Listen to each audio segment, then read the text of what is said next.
রাইজেনের G8 নিয়ে। প্রথমে আমি ল্যাপটপটা একবার ওপেন করে দেখাই ল্যাপটপটার অবস্থা কি।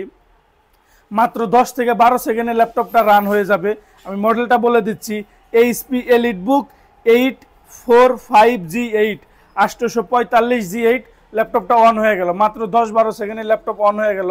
ল্যাপটপটার মডেল হচ্ছে HP EliteBook 845 G8।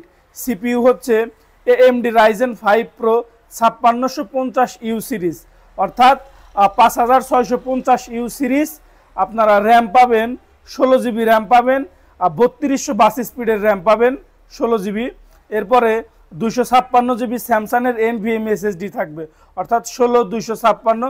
গ্রাফিক্স হিসাবে থাকবে 8 GB share graphics, 512 MB dedicated, অর্থাৎ র্যামের 50% থাকবে আপনার শেয়ার গ্রাফিক্স এবং সাথে থাকবে আপনার AMD রেডিয়নের 512 MB ডেডিকেটেড। মডেলটা আমি আবারও বলে